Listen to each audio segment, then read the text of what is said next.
Hi everyone, here's a review of this Cubot King Kong smartphone. It comes in this box. Got details on the back. It's an Android 7.0. It's a 1.3 GHz quad core. The 5-inch IPS HD display. 8 megapixel and 13 megapixel camera. One thing you have to be aware of is that it's a 3G only phone. It's not a 4G phone. 2 gigabyte RAM, 16 gigabyte ROM, dual SIM card, and the battery is 4,400 milliamps, which is actually reasonably larger than most smartphones.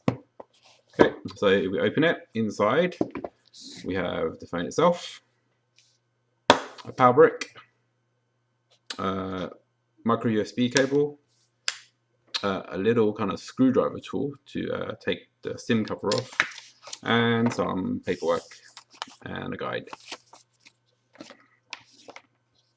So let's have a look at the phone itself first. On the right hand side you have the power button and the up and down volume. On the top of the phone, underneath this waterproof flap, is the micro USB port and a 3.5mm headphone jack. On the left side there's actually no buttons, and on the bottom there is also nothing as well. And you got the phone speaker. Now we have a quick look. We have two SIM ports, and this is the SD card slot. Now these are slightly bit different to the way I expected them to open. Okay, so if you actually, and they flap up like so.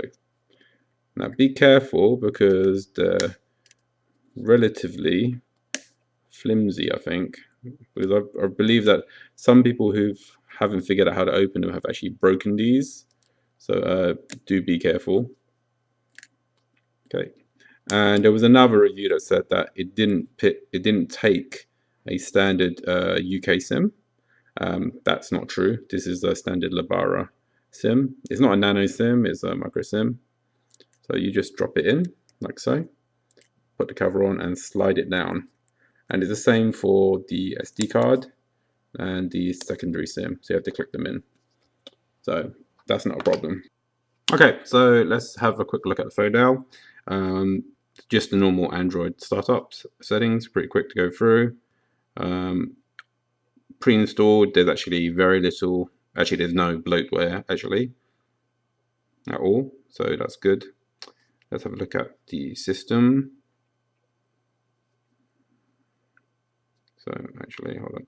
So it's 16 gigabytes, and pretty much 6 gigabytes of that is used. So you only have 10 gigabytes spare. But as it takes SD card, you can always add some more memory. Okay, let's look at this. You got Android version 7.0. The last patch date was the 5th of November 2017.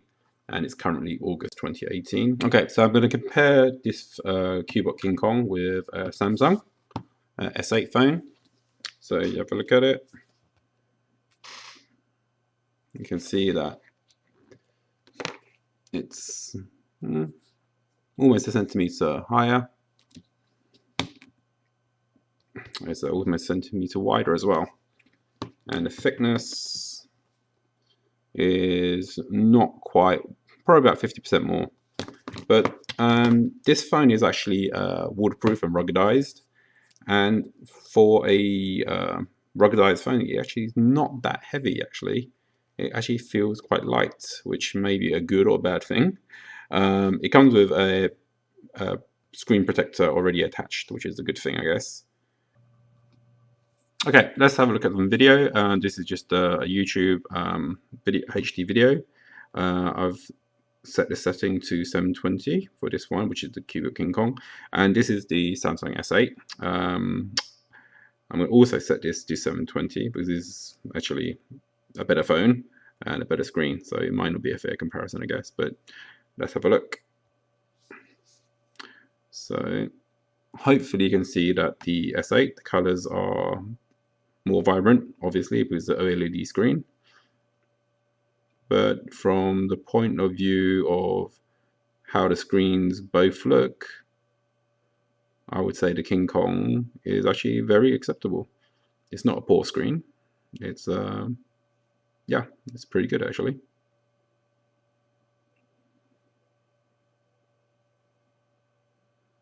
Okay, so now we're going to listen to the inbuilt speaker. Actually, I just realized that what I thought were the speakers here and there are not. The actual speaker is here. So, okay, let's have a listen to how loud it is and what the quality sound is. I'm going to use a decibel meter. I'm just going to place it right in the middle and see what the sound is like compared to the S8. So let's go. Time. I'm just trying to get you high.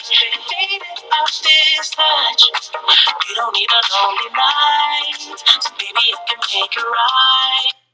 Okay, and let's try the S8. Time.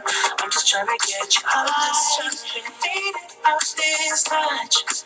You don't need a lonely night, so baby I can make it right. You just Okay, so they're both coming in about 86 decibels, which is pretty much expected.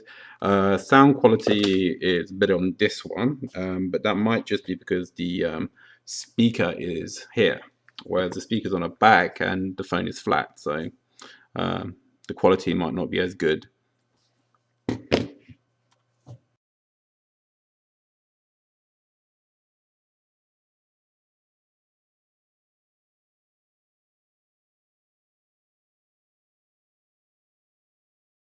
There was a reviewer that was complaining that the headphone port is larger than a standard 3.5 mil jack, and they would have to hold it down to actually listen to the music through headphones. And unfortunately, I can actually confirm that to be true in most cases. So I've got 3 headphone jacks there. Okay. Now, what I found is that if you actually push the headphone jack in, it would kind of slightly bounce back out. I'm not sure if you can see that. You see that? Even when I push it back in, it will bounce back out. And even if I just tug it, it will just slide out. And the same thing is true for this one as well. So I'll try to push this one in. You see it kind of comes out a little bit. And again, if I just pull it, it comes out. But this third one I found, and they look all exactly the same, this one doesn't. If I click it in, it actually clicks. And when I pull it, the phone comes along with it. And actually, so there are some headphones that work with this thing, but 2 out of 3 don't. And looking at these 3 jacks, I can't really see any difference in them. Apart from, I think the one that worked seems to be 0.05 mil wider at the base. They're not longer, the wide is the same. So it's a bit weird. I'm not sure why that is. So if you need to use a wide audio jack, this could be a problem. But as it has Bluetooth, you can always just get Bluetooth headphones anyway. But something to be aware of. Okay, so in all, the phone isn't going to win any prizes. It's not the best screen, it's not the best sound, the camera is pretty mediocre, it's only 3G, and yeah, it looks like a cheap phone. And that's because it is a cheap phone. This is currently selling at £107 on Amazon, and the Samsung S8 I was comparing to is selling for about £450. So this is a quarter of the price of the Samsung. So who would buy this phone? And well, someone on a budget, obviously, and someone who wants a ruggedized phone in case they break it or drop it in a puddle. So this would actually be the perfect phone for a teenager. This is the perfect first smartphone for your child. You can give it to them. It's not going to cost the earth. If they break it, you'd be annoyed, but it won't be, you'd be less annoyed than giving them something more expensive because it's ruggedized. It shouldn't break that easily. It's waterproof, so they shouldn't be able to drown it. and it's got a screen protector already there, and it does everything an Android phone does. And it's also got a 4000 milliamp battery, so it lasts a long time too. So at the price, I think it's a good phone. I haven't had any issues with it yet, and yeah, I think I can recommend it for your child. Thanks. Bye bye.